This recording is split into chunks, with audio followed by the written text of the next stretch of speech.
of stability, investment and reform. When I arrived at the Treasury just over 4 months ago, I said on day one that economic growth was now our national mission, as I set out plans to tackle some of the long-standing issues in the supply side of our economy. And 2 weeks ago, I delivered my first budget as Chancellor of the Exchequer. It was a once-in-a-Parliament budget to wipe the slate clean. It was a budget that tackled two elements in our plan for economic growth. First, it provided economic stability by putting our public finances back on a firm footing. That required difficult choices on spending, on welfare and on tax. But by making those tough choices now, we are providing stability for the long term. Because instability in our public finances leads to instability in our financial markets. That is not good for investment, that is not good for growth, and it is not good for business. So by drawing a line under instability, business can now plan for the future. And we have provided stability for our public services too, which must now deliver within the spending envelope that they have been set. And through reform, they must live within their means. The second step that we took to improve economic growth at the budget was to change course on public investment. Public investment was set to fall by nearly 1% of GDP under the plans that I inherited. That would have held back our growth potential for many years to come. As the International Monetary Funds have set out, low levels of public investment have been a major contributing factor to the UK's weak growth performance, not least because it makes it harder to catalyse the private investment that we so badly need. Now, as a result of the measures that we have taken, public investment will be £100 billion higher over the next 5 years, creating jobs and driving growth and opportunity across the United Kingdom. This will be delivered alongside a series of vital guardrails to ensure that spending delivers the very best value for money, provides returns for taxpayers, catalyses private investment, and significantly boosts growth and productivity. Because of the steps that we took, the Office of Budget Responsibility have set out that in the long term, our policies would permanently increase the supply capacity of the economy. But that does not represent the height of my ambition. I know that we can do more to go further and faster in realising our growth potential. So that is why economic growth will continue to be the central mission in the weeks, months and years ahead. Having focused on economic stability and public investment in the budget, tonight I will set out the steps that we are taking to drive growth across the other key areas that have long been my priority: increasing private investment and reforming our economy. Let me begin with our plans to increase investment. More investment is how we spur innovation and growth. It is how we boost the efficiency and the capacity of our economy. And it is how we create the new opportunities and high-skilled jobs in every part of our country. Today I am focusing on how we continue to attract investment across the world and how we increase private investment by working in partnership with business, and specifically with the financial services sector. Before entering politics, I worked as an economist at the Bank of England and then in financial services. Before we came into government, I was clear that financial services must play a central part in our economic vision and our plans for economic growth, because I know that this sector is the crown jewel in our economy. It employs 1.2 million people, from London to Edinburgh and from Manchester to Belfast.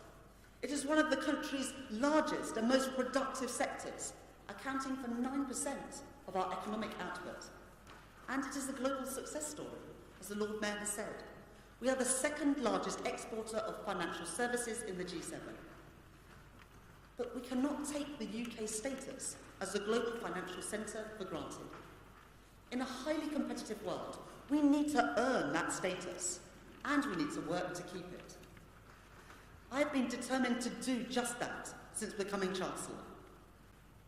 Just 1 week into office, I welcomed the biggest changes to the UK's listing regime in over 3 decades, to reform our capital markets, increasing the flexibility of firms and founders of British high-growth companies. So we have more British success stories, like Raspberry Pi and Applied Nutrition, IPO'd right here in the UK. In our first month, we launched the landmark pensions review, and I will return to that later in my speech. And in September, we announced the final stage of our post-crisis reforms to banks' capital requirements, marking the end of the journey to ensure that banks are well capitalised, working side by side with the Governor, strengthening our resilience of our banking system, whilst protecting banks' ability to lend to small and medium enterprises and also for infrastructure. Now we must build on the steps that we've already taken. In the spring, we will publish the first ever Financial Services Growth and Competitiveness Strategy. This will give the financial services sector the confidence it needs to invest. Financial services is one of the 8 growth sectors in our modern industrial strategy, recognising that, just as in other parts of the economy, we must constantly work to remove barriers to growth and investment. This approach will ensure that we promote our strengths across the world. And today we are setting out the 5 priority growth opportunities on which that strategy will focus: fintech, sustainable finance, asset management and wholesale services, insurance and reinsurance, and capital markets. And we will work in partnership with you on the development of the strategy, ahead of its publication in the spring, driven forward by our City Minister, Tulip Siddiq. By providing the basis of long-term stability for the sector, we are laying the foundations for more private investment. The UK has the lowest levels of business investment in the G7 as a percentage of GDP. In the budget, we confirmed our plans to capitalise the flagship impact investor, the National Wealth Fund, to invest in the industries of the future and catalyse over £70 billion of private investment. And in the last month alone, the National Wealth Fund has struck a number of deals, including funding to deliver full fibre broadband across the UK and support the building of vital new infrastructure in Wales. The PRA, the Treasury and the National Wealth Fund will work together to crowd in investment by insurers in productive assets, taking full advantage of the new Solvency UK regulatory regime. That includes investments in clean energy projects. I want London to be the place where the billions needed to finance the energy transition are financed. And we have already mobilised significant private capital through the International Investment Summit last month, including £4 billion for the East Anglia 2 wind farm and £2 billion to build new solar farms in Essex, Yorkshire and Wiltshire. This week, the Prime Minister welcomed the launch of the Climate Investment Fund, capital market mechanism on the London Stock Exchange. Tonight, we are building on those foundations to deliver a world-leading sustainable finance framework. This will be built in partnership with industry, and we will be co-launching the Transition Finance Council alongside the City of London Corporation. This presents a huge opportunity for the UK financial services sector, and I am determined that we win this race for global business. Alongside our National Wealth Fund, we must ensure that there are a wide range of other vehicles to drive private investment. Tonight, I want to focus on our plan in one of those key areas: pension funds. Our pensions market is one of the largest in the world. There will be £800 billion of assets in workplace defined contribution schemes and £500 billion of assets in the local government pension scheme by the end of this decade. Pension funds will always play an important role in the gilt market. But for too long, pensions capital has not been used to support the development of British start-ups, scale-ups, or to meet our infrastructure needs. I have long been of the view that this hurts our economy because our highest potential businesses cannot expand. and savers are not seeing the returns on their investment, which they deserve. So I was pleased with the previous government, led by my predecessor as Chancellor, working with industry, took steps through the Mansion House Compact to encourage more pension fund investment into productive assets. I welcome those reforms, and we will take them forward. But now we need to go further. That is why one of my first steps as Chancellor was to announce the Pensions Investment Review, led by our first ever Joint Treasury and DWP Minister for Pensions, Emma Reynolds, who has worked with many of you over recent months. Australian pension schemes invest around 3 times more in infrastructure investment compared to defined contribution schemes in the UK, and 10 times more in private equity, including in high-growth businesses compared to the UK. One of the key reasons for this is the much larger size of their funds, while our pensions landscape remains highly fragmented. That means many of our pension funds do not have the capacity to invest at the scale required.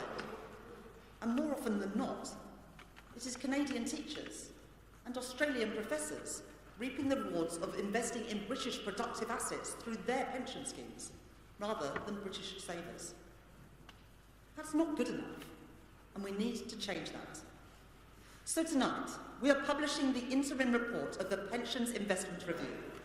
It sets out our plans to create Canadian and Australian-style mega-funds to power growth in our economy and start the most significant set of changes to the pensions landscape since the Turner Review, underpinned by a clear commitment to legislate for these changes for the first time in the Pension Scheme Bill next year.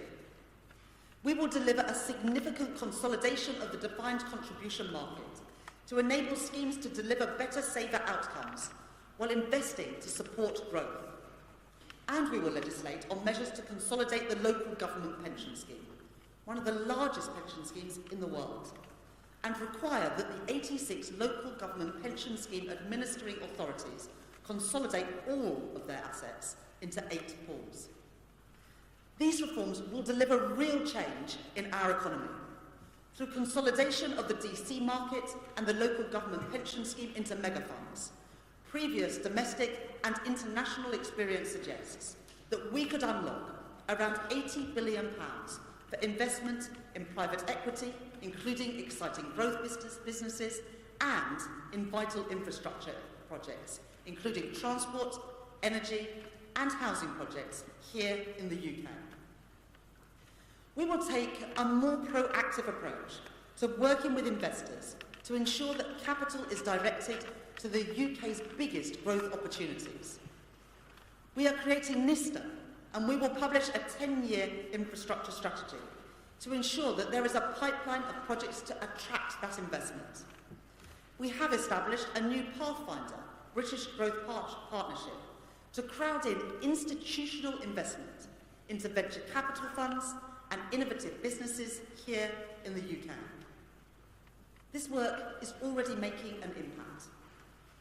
I can confirm this evening that Aegon UK will be a substantial cornerstone investor, as well as NatWest Cushion, and they have now agreed to work with the British Business Bank on the launch of the British Growth Partnership, with a view to making an investment in the initial fund.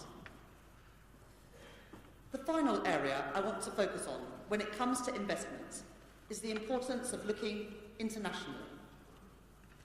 Last month, with the support of many people in this room, including the Lord Mayor and Barclays, HSBC, Lloyds and M&G, we hosted an international investment summit in London, where we saw £63 billion of investment flow into the UK. That shows the potential that we have to attract funding from across the world into our country. But I want to be clear-eyed about the context in which the UK and its businesses will be operating under in the years ahead. We face geopolitical uncertainty. There are other countries who are looking for the very same economic opportunities as we are. And we face structural challenges too, including those which have come from Brexit. It will not be straightforward to navigate all of these headwinds. We should be honest about that. But as we navigate them, I will be guided by a clear principle. I will always do what is in our national interest, for our economy, for our businesses, and for the British people. That means free and open trade, especially with our most economically important partners. That includes the United States, our single most important destination for financial services trade. And there is so much potential for us to deepen our economic relationship on areas such as emerging technologies. I look forward to working closely with President-elect Trump and his team to strengthen our relationship in the years ahead. And of course, our biggest trading partner is the European Union. We will not be reversing Brexit or re-entering the single market or customs union, but we must reset our relationship. That will be my message when I attend the Eurogroup meeting of finance ministers in Brussels next month. We must recognise that our markets are highly interconnected and ensure that on the economy and in financial services, our approach supports growth and delivers investment. And where there are other important economic opportunities for the UK, including by engaging with significant and fast-growing economies like India, China, and the Gulf states, we will look to realise those opportunities too. Alongside economic stability and higher levels of investment, we need reform. Supply-side reform has been a central part of our work in the last 4 months, through changes to our planning system to unlock housing and new infrastructure, policies to reduce economic inactivity, improve skills, and bring people back into the workplace, and a focus on place-based measures to deliver growth right across the UK. I know that the Governor will have more to say on the topic of supply-side reform shortly.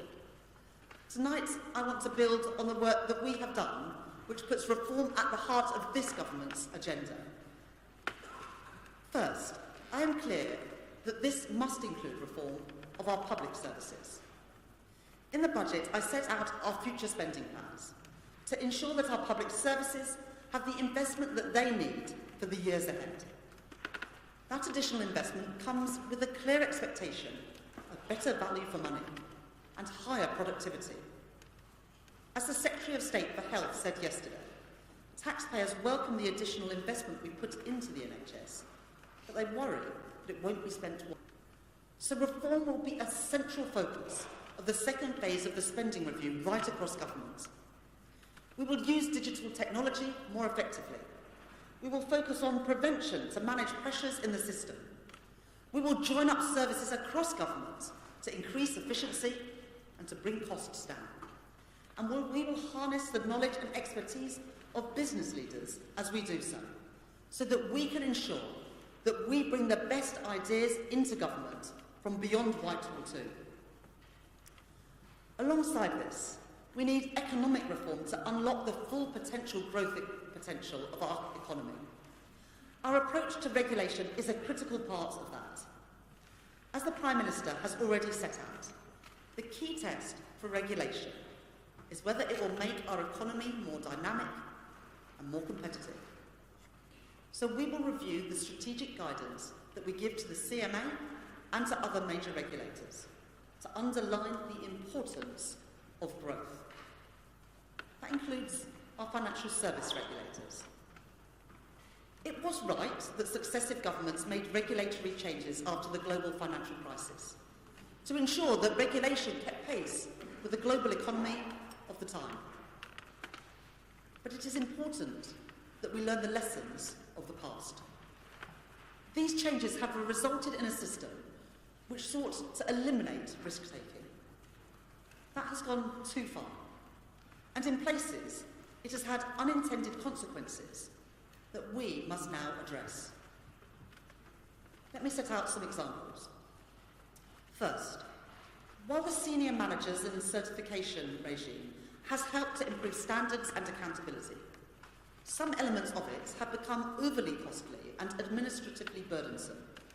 So the Treasury, the FCA and the PRA will shortly publish the outcomes of our review, including a commitment to consult on removing the current certification regime from legislation. Second, as the PRA have acknowledged, post-crisis pay structures made the UK an international outlier on deferral arrangements. So, we will support their intention to consult on reducing the length of pay deferrals, helping firms to attract and retain talent. Third, some of our regulatory requirements are duplicative and they could be streamlined. So I look forward to seeing the outcomes of the FCA's handbook review, which can free up resources for businesses to innovate and to grow. And finally, while regulation has been successful in improving the quality of financial advice being offered to consumers, many people do not get the help with their finances that they want and need. So the FCA will shortly consult on transformational changes to financial advice and guidance to ensure that people get the right support. As these examples show, the UK has been regulating for risk, but not regulating for growth. So while maintaining important consumer protections, upholding international standards of regulation, and protecting the vital stability of our financial services system, now is also the moment to rebalance our approach and take forward the next stage of reforms needed to drive growth, competitiveness, and investment. The last government introduced legislation to make growth and competitiveness secondary objectives for our regulators, which we supported in opposition. Tonight I can announce that we have issued new growth-focused remit letters to the Financial Conduct Authority, Prudential Regulation Committee, Monetary Policy Committee, Financial Policy Committee, and the Payment System Regulator. These make clear that I expect them to fully support this government's ambitions on economic growth. I welcome the work that the FCA and the PRA have already started, and I look forward to seeing their next steps to deliver that growth and competitiveness. I have also heard from many of you that our approach to redress can cause uncertainty and be a drag on investment. The Financial Ombudsman Service plays a vital role for consumers to get redress when things have gone wrong, and that will not change. But reform is needed to create a surer climate for investment. So we have worked closely with the FCA and the Ombudsman to develop a new agreement between the two institutions, with clearer expectations on how they cooperate, including on historic market practice and mass redress events. And I strongly welcome their joint call for input to be published tomorrow, which seeks to significantly improve the rules governing how the service operates. Alongside these measures, we are tonight setting out a range of further steps to build a true partnership between government and the financial services sector and unlock its potential. Let me take you through them. Because reforming capital markets is a priority for this government, we are today committing to legislate to establish PICES, an innovative new stock market, by May 2025 to support companies to scale and grow. We are supporting innovation in the financial services sector by launching a pilot to deliver a digital gilt instrument, referred to as Digit, using distributed ledger technology. Insurance markets are also pivotal in supporting growth. So, we are today publishing a consultation on captive insurance, where a new approach could cement the UK's position as a leading financial services centre. And alongside the regulators' continued efforts, we will consider further steps to improve the UK's insurance-linked securities offer. To protect the integrity of the financial services sector, we are working with tech platforms and telco networks to reduce the scale of incidents and losses from fraud. To empower female entrepreneurs and support women in business, we are backing the ambitious work of the Invest in Women Task Force, led by Debbie Wasco and Hannah Bernard, delivered alongside our Women in Finance Charter, led by Dame Amanda Blank, which continues to go from strength to strength. To support the mutual sector, we are launching a call for evidence on the credit union common bond and asking regulators to report on the mutuals landscape. And I welcome the work of Nationwide, cooperative group Arla and Royal London to establish an industry-led mutuals council to drive growth in the sector. And finally, we are publishing our national payments vision, including decisive action to progress open banking and support our fintech businesses. Lord Mayor, Governor, ladies and gentlemen, in the budget 2 weeks ago, we fixed the foundations and restored stability to our public finances, the precondition for a strong and successful economy. The changes that I have set out this evening will drive growth and competitiveness through investment and reform.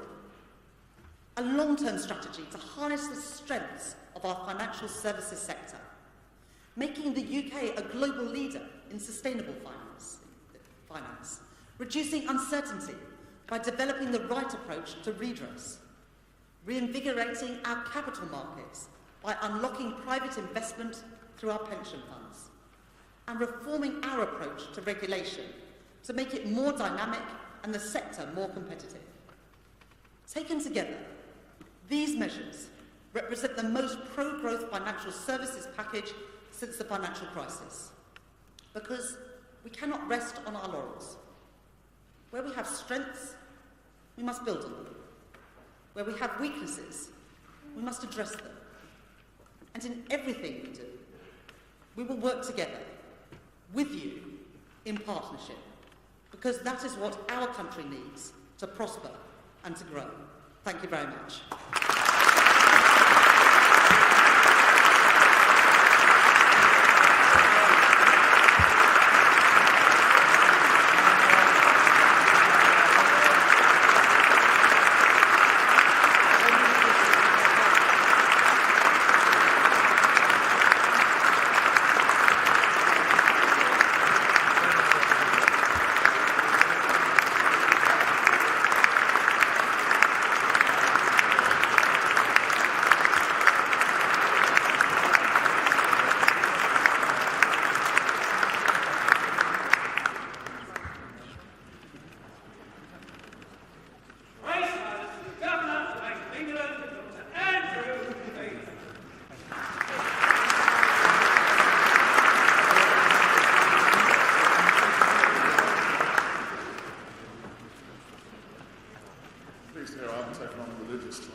My Lord Mayor, Lady Mayoress, Chancellor, Your Excellency, ladies and gentlemen. Well, Lord Mayor, congratulations on taking up the mayoralty. I look forward to working closely with you over the next year. The timing of events this year means that you are at real risk of having the Chancellor and I descend on you twice during your term, which of course is a blessing. So I'm going to use my time this evening to talk about growth in the economy, why it matters, the current state of economic growth and its determinants, and what can happen in the future. Now, you've probably already got the message this evening. These are, of course, very important issues.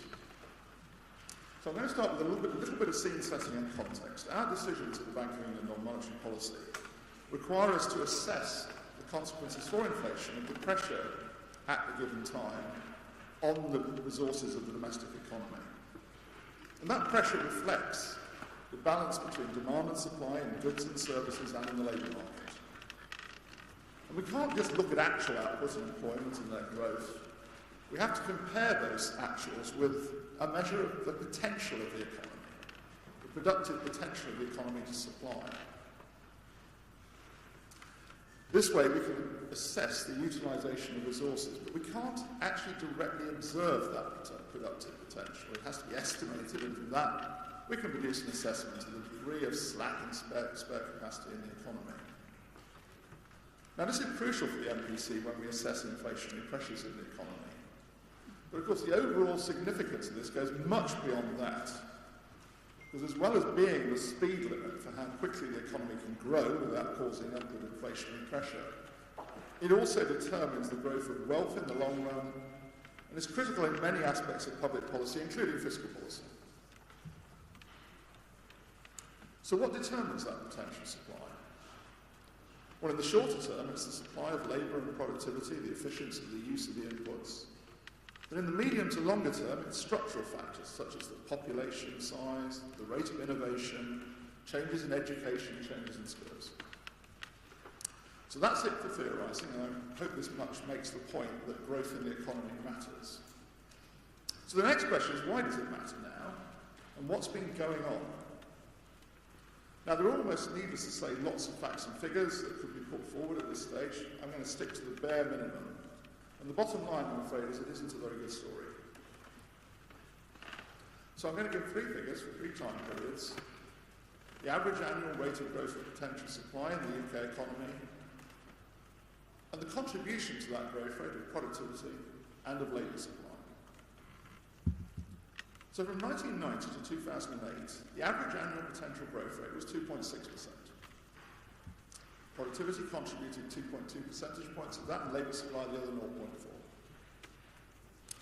After the financial crisis, from 2009 to 2019, that potential growth rate fell to 1.3% a year. Productivity contributed 0.3 percentage points, and labour supply 1 percentage point. From 2020 to 2023, the potential growth rate fell further to 0.7%, with productivity contributing 0.5 percentage points and labour supply 0.2. COVID was clearly a major factor there. So that's it for the numbers. I think the point comes across. Potential supply growth has fallen since the financial crisis. The main contributor to that fall has been weaker productivity growth. COVID was then a major factor in causing a further fall. I think the issue now is not what COVID did at the time. It was clearly a huge shock to the economy. The more important question now is whether and to what extent COVID has left a lasting impact on potential supply. Now, I'm not going to spend the rest of my time seeking to diagnose what has happened to potential growth since the financial crisis. It's highly relevant, but time doesn't allow for that. But before moving to a series of questions designed to help to set out what we should do about the situation, there's at least one other big question which deserves a short answer at least. Is the UK alone in this situation? Well, not entirely. The UK looks rather more like other parts of Europe than this continent does relative to the US. The US has a better story to tell. So I'm going to frame the rest of my remarks around 5 questions which I think are relevant to thinking about what we do to tackle this issue of potential supply and growth in the economy. The answers will be short, a lot more could be said this evening, but not this evening, and I hope Lord Mayor will be pleased that I'm not going to take up the whole of the rest of the night. So the 5 questions are, why does investment matter and what can we do about it? Is the labour supply an issue? Are we measuring things properly, and if we did, could we rest easy? Does the openness of the economy and the world economy matter here? And finally, will AI ride to the rescue? So, why does investment in the economy matter and what can we do about it? Well, productivity growth is linked to capital deepening, so it's linked to investment. The OECD produces data which show investment as a share of GDP. I'm afraid the UK has almost continuously been at the bottom of the G7 league table since the late 1990s. So other things equal, the UK has a lower level of capital. And looking over the last 10 years, business investment in the UK has been particularly weak by G7 standards. So we do need to encourage business investment in the UK. Public investment is important as a foundation. We need better infrastructure and investment in education and health services. So, Chancellor, I welcome the plans you've set out in the budget and the focus you have placed on public capital investment. To those who pointed out that this will not, using the OBR's projections, raise the potential growth rate substantially, my response to that is, well, of course it won't on its own. The OBR does project an increase in potential growth, but that needs to be accompanied by stronger business investment, just as you've set out this evening, Chancellor. And that business investment will depend on quite a few things, including good public infrastructure. The Lord Mayor kindly described me as a veteran earlier on. That's really good. Veteran of quite a few dinners at the Mansion House. And I say this because I well remember, Lord Mayor, a number of your predecessors exhorting the Chancellor of the day to build Crossrail, as it was then known. Well, it wasn't always easy, and it took rather more time and rather more money than was expected. But let's say this, we have the Elizabeth line, and it's really good. So it is worth remembering this story about what we can do. The second big need for investment is the financial system being organised to supply capital. This has been a regular subject at these dinners, not least because, as you said, Lord Mayor, the tireless and continuous advocacy of Sir Nicholas Lyons. And pension issues are important here, as the Chancellor has said. The UK pension system is too fragmented in this respect.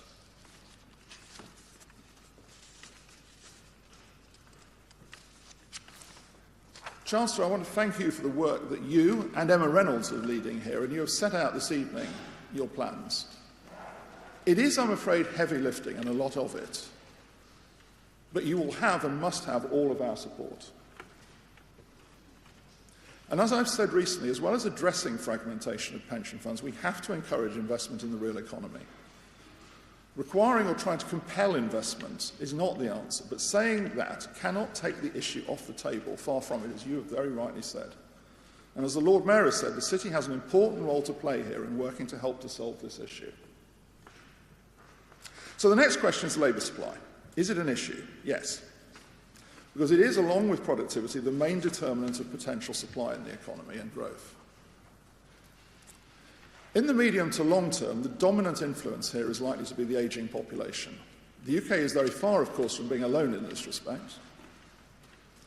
But there are shorter-term trends and determinants as well in terms of labour supply, and I will come on to these in a moment. But the ageing population does mean the tide is running against us in terms of labour supply. It makes the productivity and investment issue all the more important.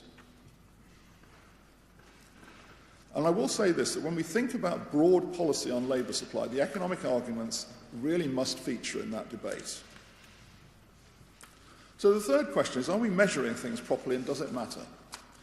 Now, oh no, you're thinking at this point, he's going to go on about data again. Well, don't worry, I'm not. But we probably are not measuring things properly. To some degree, we never do and never can.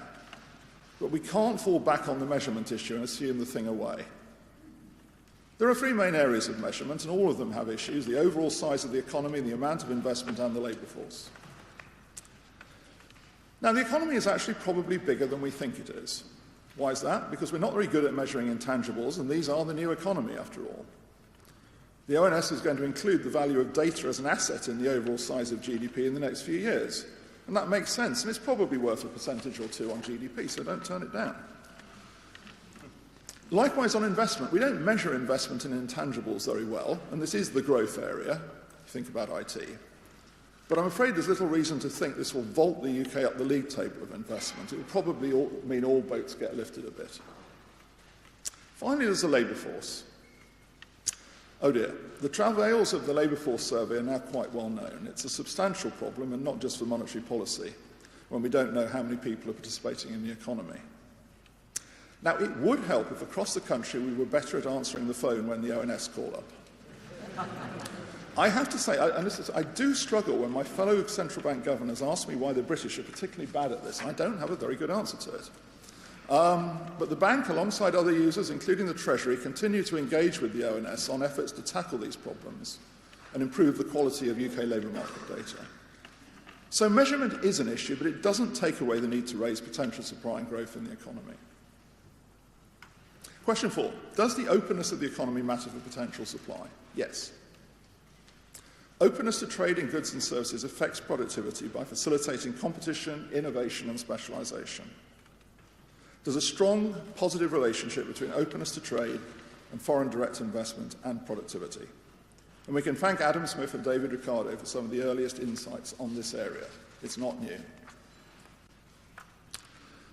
Now, I've said many times as a public official, I take no position on Brexit per se, and that's very important. But I do have to point out consequences. The changing trading relationship with the EU has weighed on the level of potential supply. The impact on trade seems to be more in goods than services, which I don't think is particularly surprising. But it underlines why we must be alert to and welcome opportunities to rebuild relations while respecting that very important decision of the British people. But we shouldn't just focus on the effects of Brexit. The picture is now clouded by the impact of geopolitical shocks and broader fragmentation in the world economy. Now, I have to own up to being an old-fashioned free trader at heart. I think it's a British characteristic. I like to think it is. My point is this: amidst the important need to be alert to the threats to economic security, let's please remember the importance of openness. It's an important determinant of productivity. So the last question: will AI just ride to the rescue and solve the problem? Well, I'm not going to give another speech now on AI, you'll be pleased to hear, so this is going to be very brief. AI has the clear potential to become general-purpose technology. In other words, it can enable widespread innovation across many parts of the economy. Previous examples of general-purpose technology were the steam engine and electricity. Sadly, not long ago, the British economic historian Nick Crafts passed away. I knew Nick 40 years ago before I became a central banker. And one of the things Nick taught us was that general-purpose technologies take longer to spread into the economy and the productivity data than we think they will. It was nearly 40 years for electricity. I don't for a moment think it will be that long for AI, but Nick's point remains true. We're mostly experimenting with AI at the moment, and that's a good thing. There are strong grounds for optimism. And of course, there are risks with AI, but it isn't an immediate magic solution. It has lots of potential, and we must stick with it. So to conclude, Lord Mayor, potential supply and growth matter a lot. We don't have a good recent inheritance, so it is a big issue and it needs our attention. Investment in capital formation and how to increase it matter.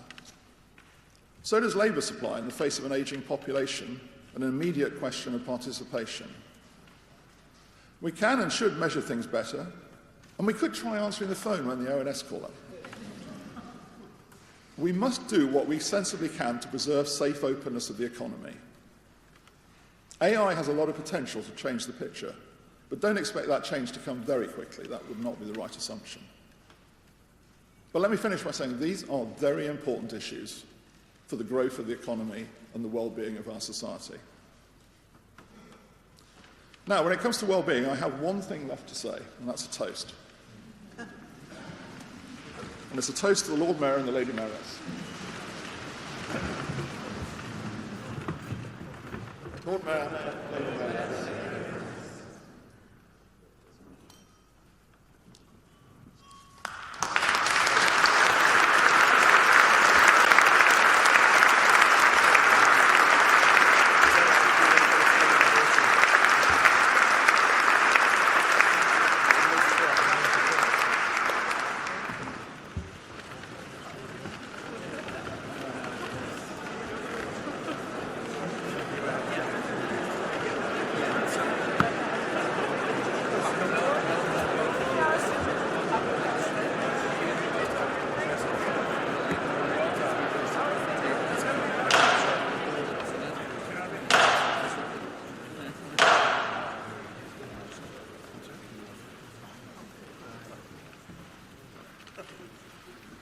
Chancellor, Governor, ladies and gentlemen,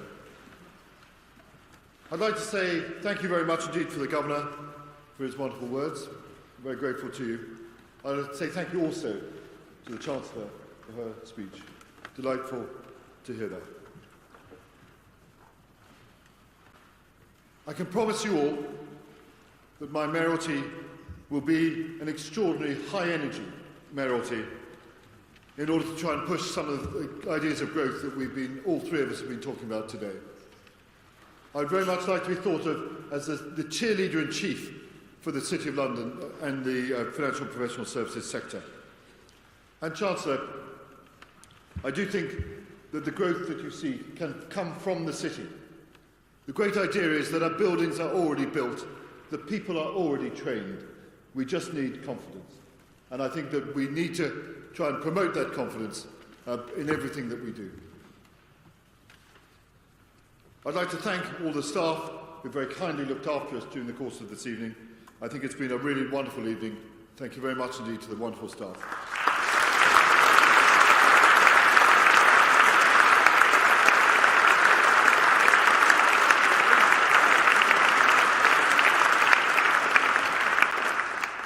I'd like to thank also those people who have very kindly organised this remarkable event.